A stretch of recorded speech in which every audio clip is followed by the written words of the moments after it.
en ciertos lugares a veces el contacto con otras lenguas, ¿sí? Por ejemplo, si tenemos una lengua que está en cierto lugar geográfico, que si uno va para el norte, esa lengua se va a relacionar con otro idioma, ¿sí?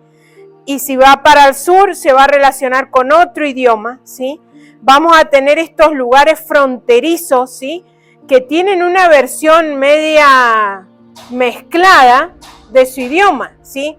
Y es una mezcla muy sutil, ¿sí? Es una mezcla que tal vez para decir ciertos términos, en vez de usar la que usa el resto de su idioma, de su comunidad de habla, usan el de la otra. ¿Por qué?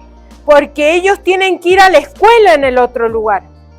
Los niños van a la escuela a ese lugar, el hospital está, el centro de salud está en ese lugar, el mercado está en ese lugar. Entonces, sutilmente ese otro idioma empieza como a influenciar estas comunidades que están más cercanas, ¿sí? Y del otro lado sucede lo mismo. Entonces, por lo general, estas comunidades van a decir, la traducción la queremos con la del centro, porque la del centro habla el idioma más puro, dicen. Las de las bordes, por lo general, al estar en contacto con otros, ¿sí? Nos va a dar esa mezcla en el idioma que para ellos no es pureza, ¿verdad?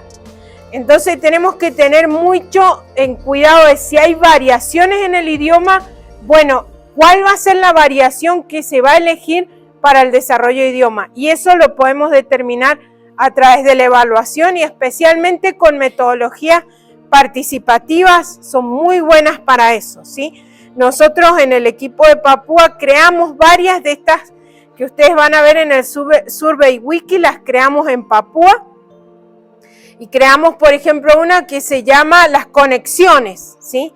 Entonces veíamos qué conexiones tenía esta determinada comunidad con las 5 que la rodeaban. Entonces ahí ya sabíamos si con quiénes se casaban, ¿sí? Porque se casaban con gente de cierta comunidad, con quienes hacían algo que ellos le llaman basket to basket, como trueque, como unos llevan lo que producen unos con los otros que producen tal vez artesanía, que no son artesanía, son las alfombras para dormir o cosas que son útiles para ellos, canastos que hacen y cosas que hacen, que intercambian por cultivos que otra comunidad hace. Con ciertos de esas comunidades ellos van a hacer esos intercambios. Entonces ahí nosotros vemos cómo son las conexiones y tal vez eso me puede decir, ¿puedo hacer un clúster? ¿Sí? ¿Puedo hacer un grupo de idiomas trabajando juntos? Como yo les conté que trabajé en Papúa con 11 idiomas, ¿hay posibilidad? ¿Sí? Porque en Papúa hay enemigos tribales que sus abuelos se han comido entre ellos, literalmente. Entonces, ¿los vamos a poder sentar en la misma mesa de traducción? Sí, van a ver, o hay tantas disputas y peleas entre ellos tribales que no vamos a poder sentarlos en la mesa de traducción. ¿Los vamos a poder invitar al entrenamiento o nos van a armar una guerra tribal en el entrenamiento? ¿Sí? Porque allá en las guerras, y acá los hermanos me pueden decir, el pastor es el primero que sale con la lanza. ¿Sí?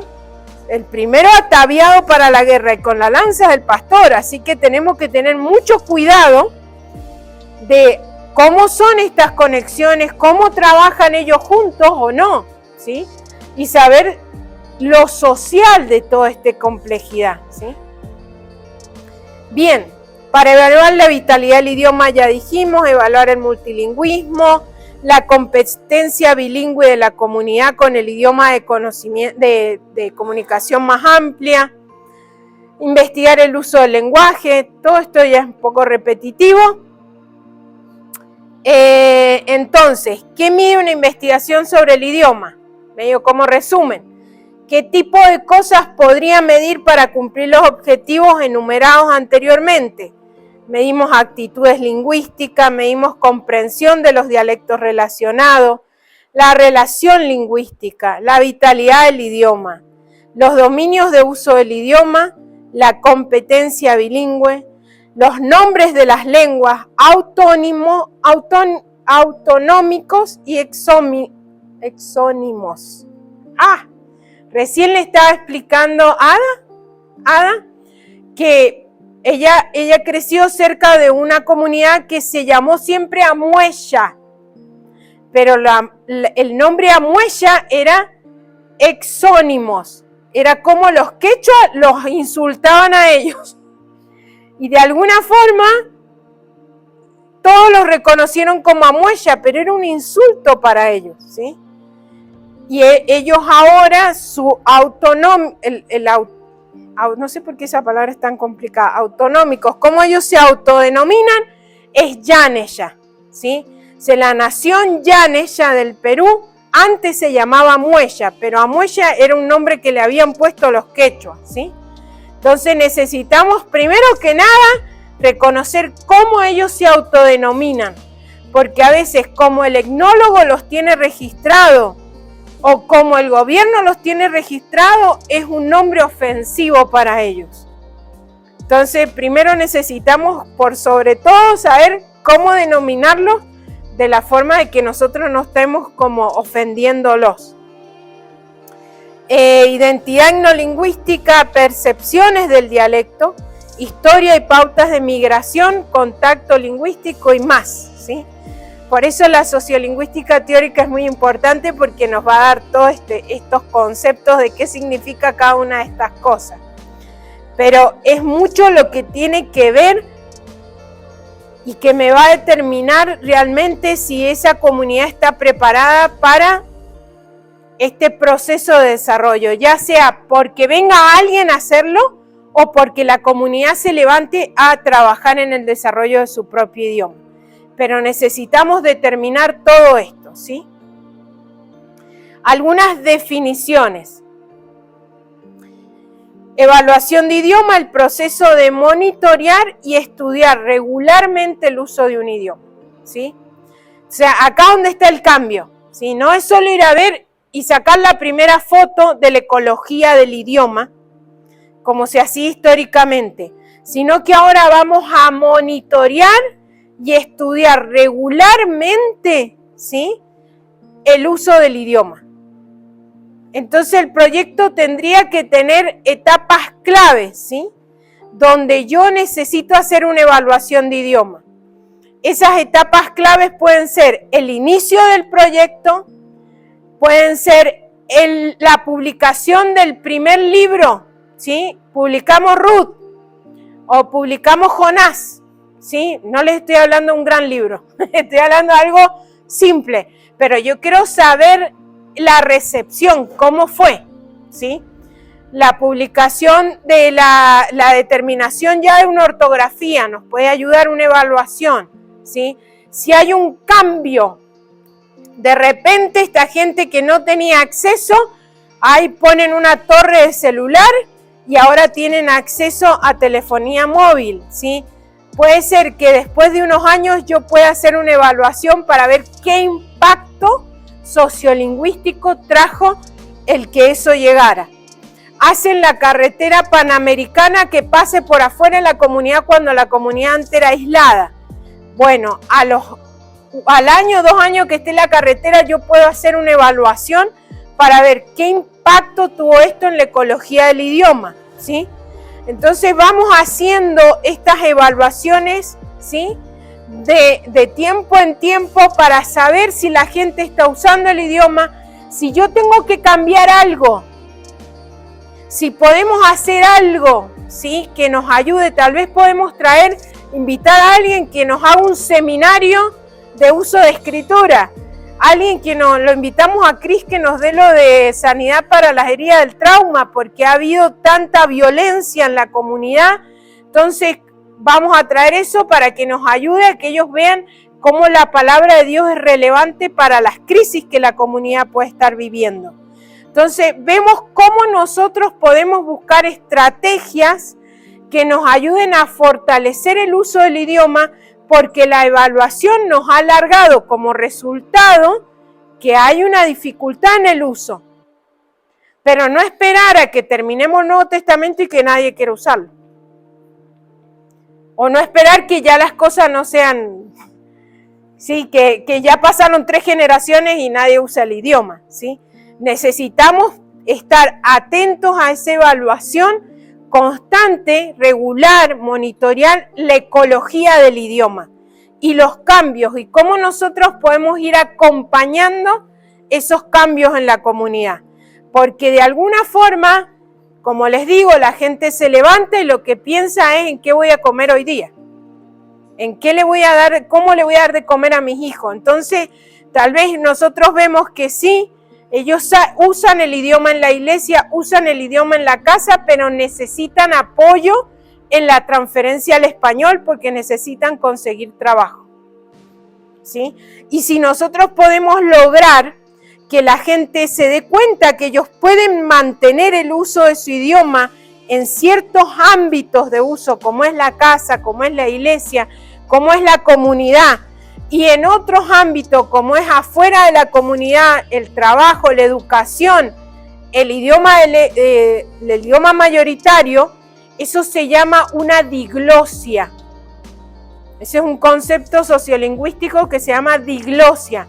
Es una situación ideal, donde la gente se da cuenta de la importancia de mantener su idioma, ¿sí? Y de usar el idioma mayoritario para otros usos, no se pisan uno al otro. En el momento que el español entra a los ámbitos de uso del idioma minoritario, lo va a aplastar, ¿sí? Entonces necesitamos que la gente pueda entender, ¿sí?, que se puede vivir por cientos de años en una situación diglósica, ¿sí? Y no es imposible, ¿sí? Muchos de los idiomas con que yo trabajé en Papúa Nueva Guinea son situaciones diglósicas con el inglés. El inglés es para la iglesia porque ellos tienen la iglesia anglicana y es para afuera de la comunidad, ¿sí? La iglesia en lo que es lo regional, lo local es su idioma. Pero el beneficio fue que los misioneros que venían con la iglesia anglicana se morían. A los 5 meses se morían de disentería, se morían de malaria, se morían de... Entonces la iglesia anglicana desde que llegó en el 1890 empezó a preparar a los locales. 1910 ya tenía su primer arzobispo papuano, porque se dieron cuenta de que la gente tenía mejor adaptación física para vivir en esos entornos. Entonces nosotros trabajamos con gente que el inglés lo usaba para ciertos ámbitos, pero en la comunidad es su idioma, ¿sí? Entonces, no es imposible, se puede dar, pero tal vez nosotros tenemos que trabajar y la evaluación me va a ir dando esos indicios de ver cómo ayudamos a la comunidad en esto, ¿sí? ¿Qué herramientas podemos nosotros obtener en lugares como Mitla y los talleres que se ofrecen en Mitla que me van a ayudar a mí en acompañar en el uso del idioma en la comunidad, ¿sí? Entonces, por eso la evaluación ha surgido en este nuevo aspecto del monitoreo y monitoreo regular, ¿sí? Desarrollo de un idioma, ¿a qué nos referimos? Es el resultado de una serie de acciones planeadas por una comunidad con el propósito de garantizar que el repertorio de su lengua continúe supliendo las necesidades y objetivos de los cambios sociales, culturales, políticos y espirituales. Y miren que dice planeados por una comunidad, no planeados por un extranjero.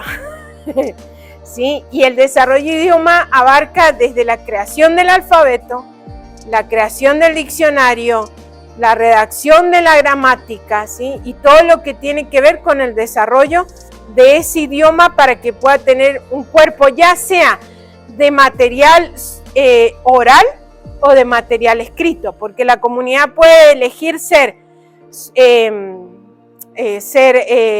desarrollar su idioma oralmente o desarrollarlo en forma escrita, ¿sí? Porque oralmente ya vienen y la verdad que tienen un cuerpo de información, decimos una enciclopedia mental que ellos traen de generación en generación, que tal vez nosotros con herramientas orales podemos mantener, pero ellos eligen, ¿sí? Ellos eligen eso. Entonces, eso es a lo que nosotros llamamos desarrollo de un idioma. Repertorio de una lengua, la gama de lenguas o variedades de una lengua que están disponibles para un individuo o comunidad de habla para satisfacer sus necesidades y objetivos, ¿sí? Entonces yo puedo decir, hermano Adán, ¿cuál es su repertorio lingüístico? ¿Sí? Y usted me dice los idiomas que usted habla. ¿El zapoteco era? ¿Y solo habla su variante de zapoteco, Adán? Sí. Solo la variante es suya. ¿Y el español y algún otro idioma?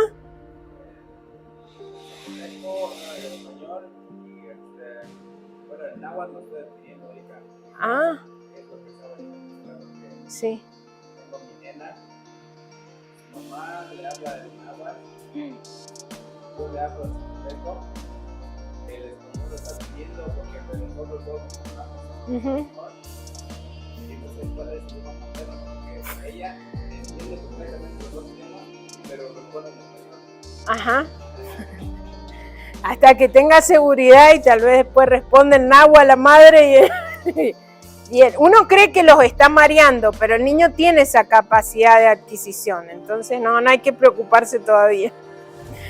Pero entonces los individuos tienen su repertorio y las comunidades también tienen su cierto repertorio, ¿sí?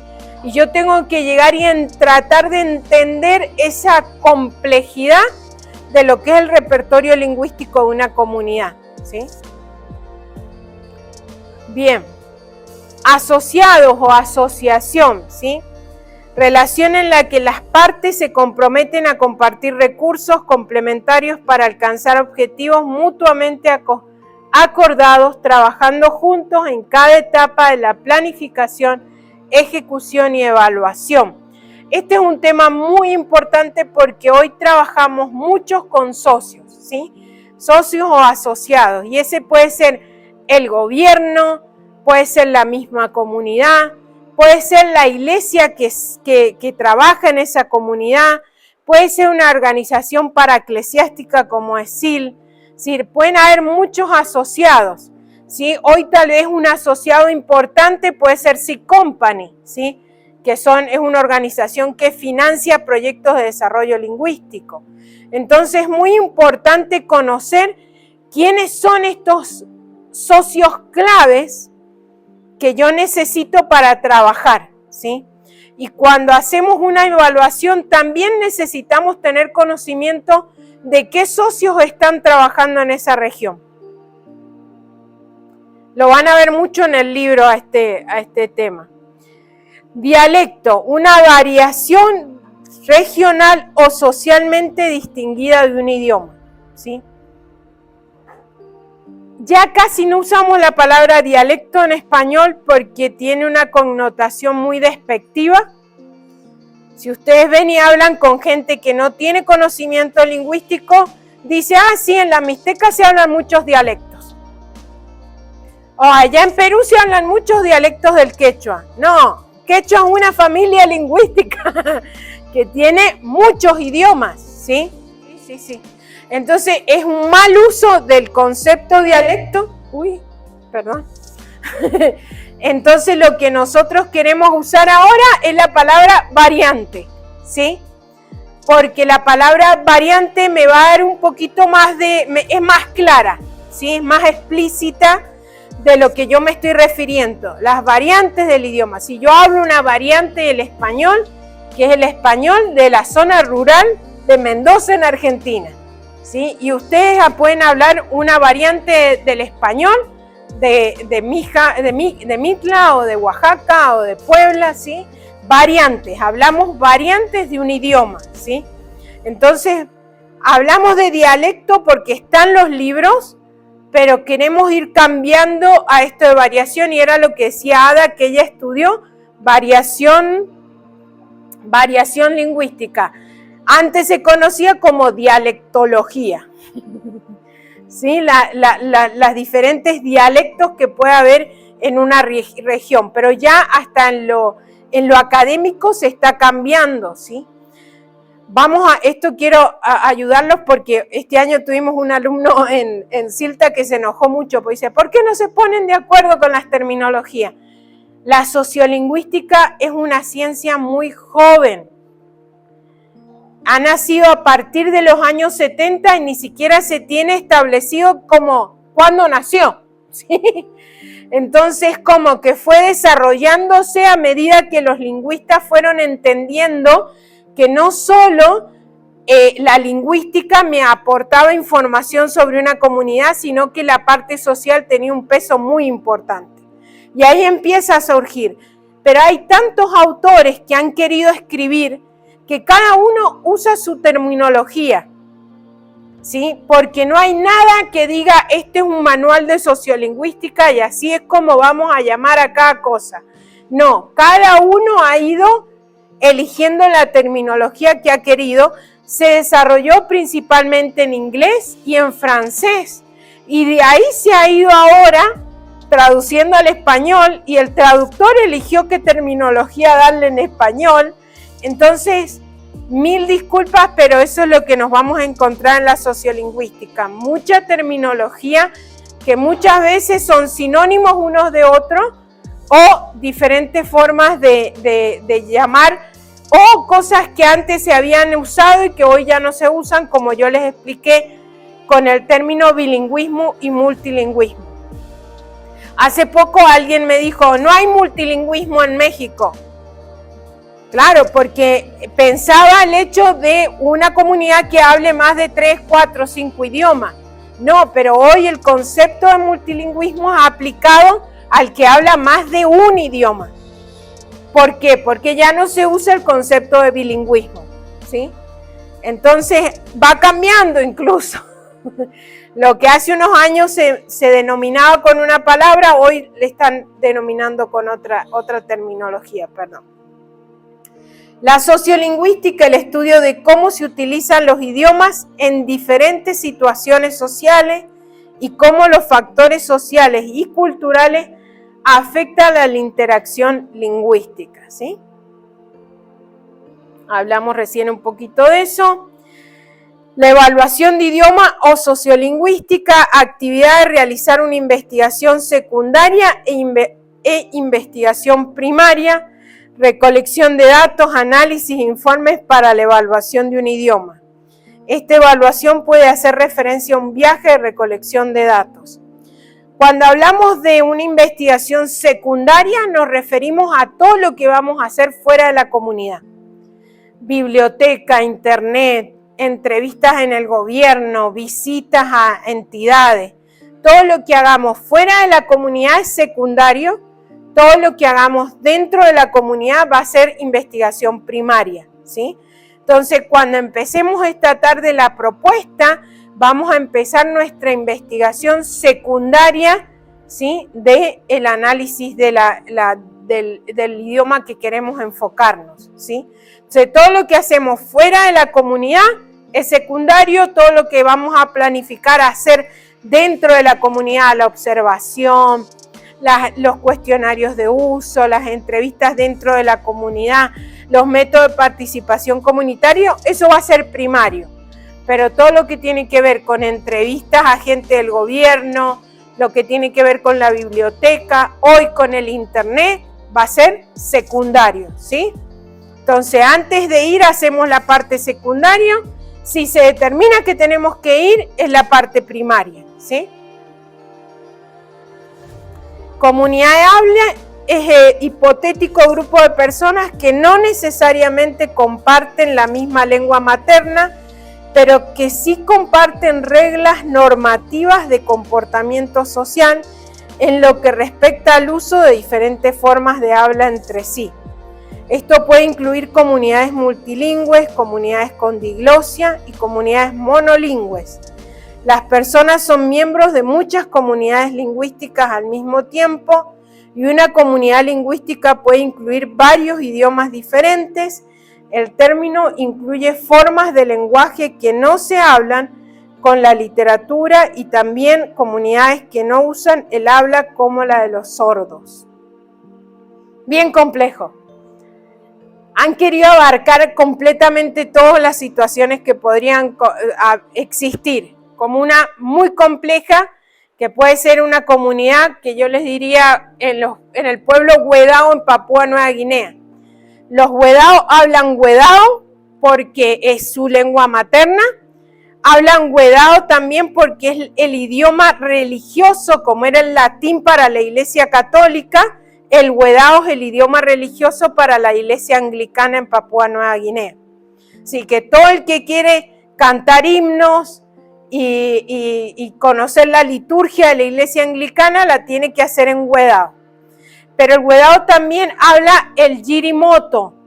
El Yirimoto era un idioma, es un idioma franco, diríamos, una lengua franca en Papúa Nueva Guinea que se usaba en el norte de la parte continental, diríamos, de la isla, que lo usaban más que nada como en el comercio, ¿sí? Entonces, mucha gente todavía, cuando hablan con gente de otra comunidad, antes de hablar inglés, va a hablar Yirimoto, ¿sí? Eso se ha dejado de transmitir, el Yirimoto. Tal vez las generaciones que ahora tienen menos de 20 años ya ni lo conocen, o pueden tal vez entender algunas palabras nada más. También hablan inglés porque en la escuela han estudiado el inglés, ¿sí? Y puede que si tienen radio o tienen celular, ahora también pueden hablar Tokpisin porque es el idioma cool de los adolescentes. Es el idioma que todos los adolescentes quieren porque es el idioma de la música, ¿sí? Y de las redes sociales. Entonces, ese es la comunidad de habla. Pero ahí mismo en Wedao puede haber gente que habla Topura, ¿sí? Que es el idioma vecino, porque son con los que se casan, ¿sí? Ahí mismo puede haber gente que habla Cacabay, porque es el idioma de arriba de la montaña que ellos siempre tienen que pasar, es como su idioma vecino, y gente que ya se queda a vivir ahí en los Wedao porque tienen más acceso al mar, y acceso al mar es acceso a los barcos y acceso a transporte, ¿sí?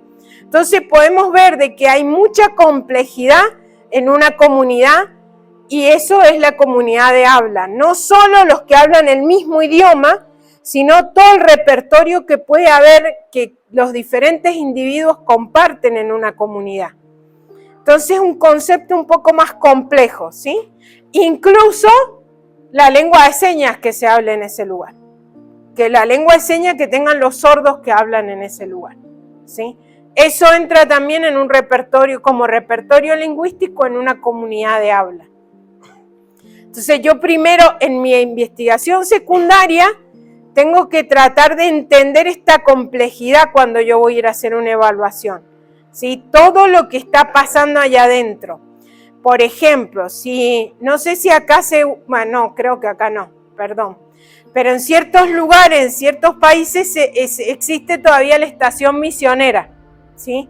Ciertas denominaciones como los metodistas se establecían con una estación misionera y la iglesia metodista tenía la iglesia, la escuela, el centro de salud, todo bajo la iglesia, ¿sí?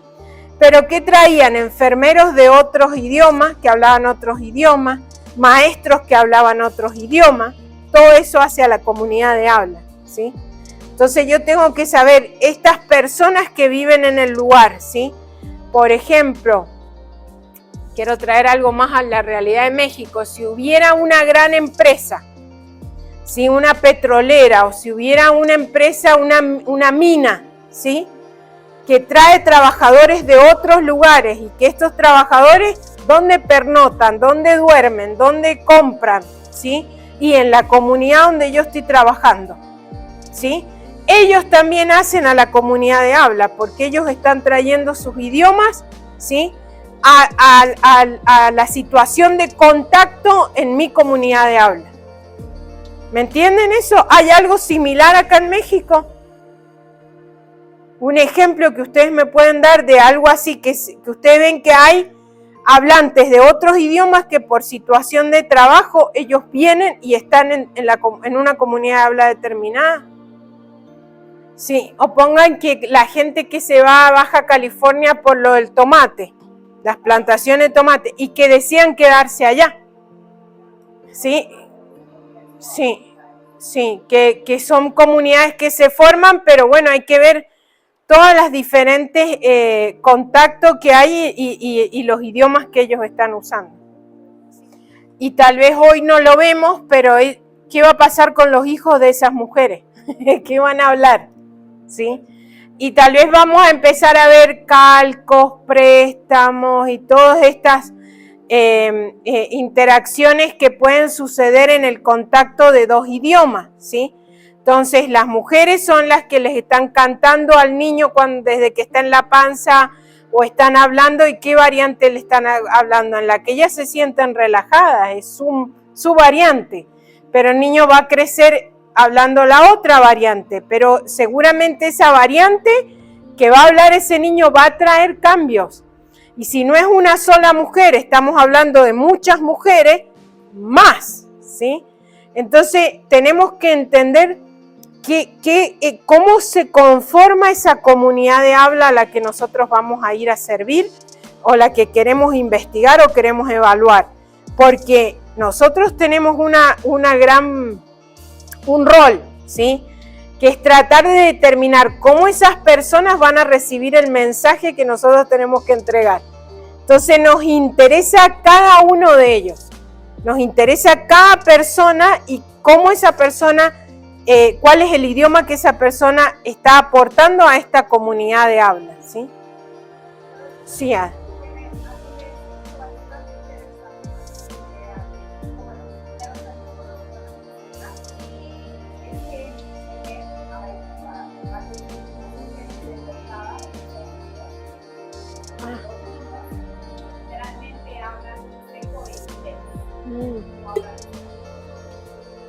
wow. Me ha tocado como encontrarme en varias situaciones escuchar a los niños que hablan o mixteco o inglés, y es tan curioso porque no pueden hablar español. Entonces hablan el mixteco con sus abuelitos, ¿no? Y el inglés como que lo aprendieron allá en la escuela, ¿no? Y así es el idioma para la educación. Entonces yo estoy pensando como cuál será la realidad del futuro, ¿no? Después de casos sobre esto, en ese lugar.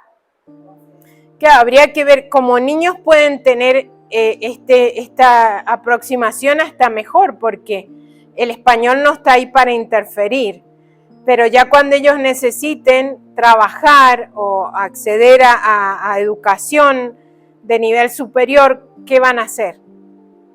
Ahí va a estar el tema, ¿sí? Hoy está bueno porque se comunican en sus abuelos en mixteco, ¿sí? Pero en algún momento ellos tienen que ser parte de la sociedad a la que los han deportado. Qué terrible. Pero ahí eso quiero que entiendan, lo sociolingüístico tiene que ver con hacernos estas preguntas. ¿Qué va a pasar? ¿Qué le va a pasar a estos niños? ¿Qué opciones, qué elecciones van a tomar estos niños cuando tengan que proveer comida para la mesa? Porque al fin y al cabo, cuando se levantan, eso es lo que las personas están pensando, ¿sí? Entonces tenemos que ver cuáles son esas elecciones que ellos van a tomar. Y ahí es donde nuestra cabeza empieza a pensar más sociolingüísticamente, ¿sí? Tal vez esto ya ustedes lo traen, por supuesto que tal vez lo traen, pero quiero que lo empiecen a reconocer, el estar viendo, ¿y con qué idioma habla con su abuelita? ¿Y con qué idioma habla con su tío que viene de aquel pueblo? ¿Y con qué idioma habla con la mamá que se fue a Estados Unidos y lo dejó cuando era chiquitito? ¿Sí? Cuando hablan por teléfono, ¿qué idioma usa? Si queremos conocer todo eso, porque eso es lo que nos va a dar la ecología del idioma hoy y nos va a ayudar a tratar de predecir, voy a decir, no sé si es la mejor palabra en español, ¿qué va a pasar con la ecología de ese idioma? ¿Sí? Porque yo quiero servir a ese idioma y necesito por lo menos tener una idea mínima, ¿sí?, de cómo va a ir esto y cómo yo puedo servirlo, cómo podemos servir a esos niños, ¿sí? Tal vez esos niños los podemos servir en hacer la transferencia ahora del mixteco y el inglés al español, ¿sí? Entonces tenemos que ver cómo nosotros podemos servir a esas situaciones sociolingüísticas que se dan en la comunidad donde estamos. Idioma o lengua, ¿sí? En el español tenemos esa complejidad de estas dos terminologías que se usan mucho indistintamente. Hay autores que hacen la diferencia, van a leer un poco en el libro sobre este tema. Si hicieron los cursos fundamentales de lingüística ya lo vieron, ¿sí? Pero solo para decir, sí, la suma total de todas las variedades lingüísticas usadas por un grupo de personas quienes consideran que ellos usan el mismo idioma, ¿sí? Que el mismo idioma, no sé, el mije, ¿sí? Todas las variedades que tiene, pero ellos se reconocen que ellos hablan el idioma mije, ¿sí? Preguntas, comentarios, hasta ahora. Esto es un poquito de lo que hay en el glosario, si ya lo tienen ustedes en el glosario estas definiciones. Pero es un poquito para repasar, son como las que más vamos a ir nombrando, ya va a sonar hasta repetitivo en un momento, ¿sí? Sí.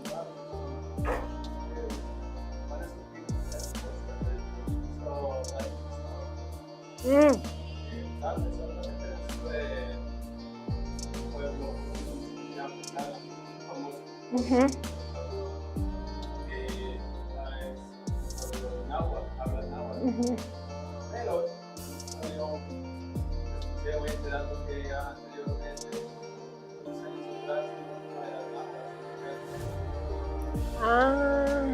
sí. Y cambiaron.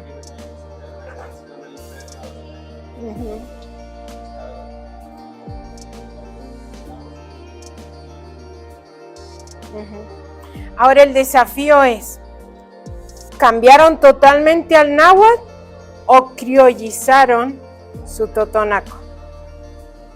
¿Sí? Porque eso es lo que ha pasado en Perú.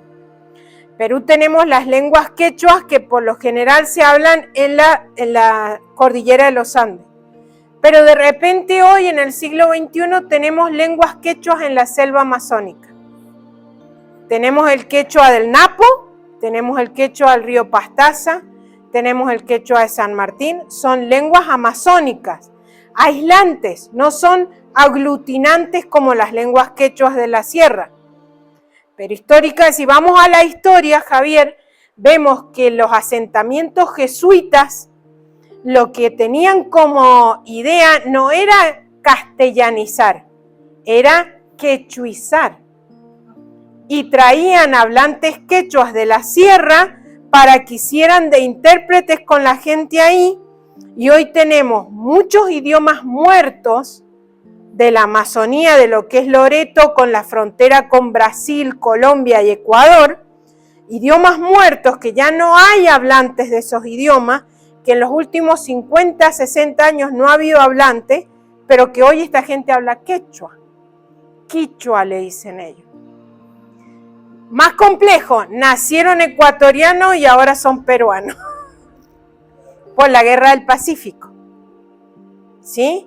Entonces, no son quechuas, ¿sí? En algún momento ahí hubo un pidgin, ¿sí? Que es una lengua de contacto, ya vamos a ver un poquito más, y cuando la gente empezó a usar el pidgin en su casa y los niños nacieron y el idioma materno de esos niños fue ese pidgin, ya eso fue un criollo, se convirtió en un criollo, ¿sí? No hay estudios, estoy tratando de ver si hago mi doctorado y hago la investigación con los criollos de la Amazonía, porque es muy interesante. Entonces mi planteo es ¿hablan una variante náhuatl pura o hablan un criollo que se fusionó con los años por el contacto? Sí, otro, podés hacer tu doctorado ahí. Entonces, ¿qué pasa en el contacto con las lenguas? ¿Sí? Pueden pasar estas cosas, pueden surgir estos idiomas de lenguas francas, ¿sí? Que en algún momento se establecen como el idioma del lugar, ¿sí? Pensemos en Haití, ¿sí? En Haití llegan los africanos esclavos, Llegan los franceses, que eran la fuerza esclavizadora, colonizadora, surge el criollo haitiano, ¿sí? Como una lengua de contacto, ya cuando la gente lo habla como idioma materno, el criollo haitiano, y es su idioma nacional, ¿sí? Entonces, estas situaciones de criollizaciones suceden en muchos lugares de la tierra. África es uno de los lugares principales, ¿sí? Pero hay muchos también en las Américas, pero no están reconocidos, ¿sí? Porque hay tan poco estudios, ¿sí? Pero una idea, y estas son cosas que pasan cuando los idiomas están en contacto, ¿sí? Yo pienso, tal vez muchas de las variantes de los idiomas, como el mixteco, tal vez han surgido así, ¿sí? Como lengua franca entre ellos, porque muchas veces era tan difícil la comunicación, ¿sí?